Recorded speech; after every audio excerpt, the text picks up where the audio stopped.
అందరికీ మన ప్రభు అయిన యేసుక్రీస్తు వారి శుభప్రదమైన నామంలో వందనాలు తెలియజేస్తూ ఉన్నాను.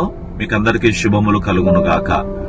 క్రీస్తునందు ప్రియులారా, నేను అనేక చోట్ల సువార్తను ప్రకటిస్తూ ఉన్న సందర్భంలో చాలా మంది ప్రజలు, మెజారిటీ ప్రజలు నన్ను అడిగే ప్రశ్న ఏంటంటే, పాస్టర్ గారు, యేసుక్రీస్తు ప్రభువు వారు మన దేశానికి చెందిన దేవుడు కాదు కదా, మనకు మన దేవతలు దేవుళ్ళు ఉన్నారు కదా, మన భారతదేశానికి చెందిన దేవుడు యేసు ప్రభు కానే కాదు కదా అని తరచుగా చాలా మంది ప్రజలు అడిగే ప్రశ్న అదే. వారికి ఉన్న మరొక అనుమానం ఏంటంటే, యేసుక్రీస్తు ప్రభు తెల్లవాళ్ళ దేవుడు కదా, అమెరికా వాళ్ళ దేవుడు కదా అనే ఒక పెద్ద అపోహ ఉంది.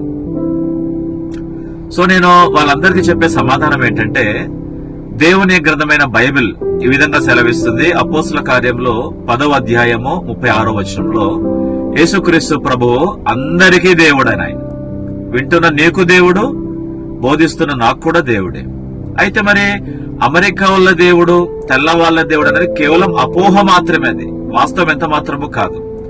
సత్యం ఏంటంటే, ఈ భూప్రపంచంలో అమెరికా అనే ఒక భూభాగం ఉన్నది అని క్రీస్తు శకము 1492 సంవత్సరంలో క్రిస్టఫర్ కొలంబస్ అనే ఒక వ్యక్తి కనుగొన్నాడు. అంటే దాదాపు యేసుక్రీస్తు ప్రభువారు భూమి మీద పుట్టిన 1400 సంవత్సరాల తరువాత అమెరికా అనే భూభాగం ఒకటి ఉంది, అమెరికా అనే ఒక దేశం ఉంది అని కనుగొనబడింది. ఎంత విచిత్రం చూడండి.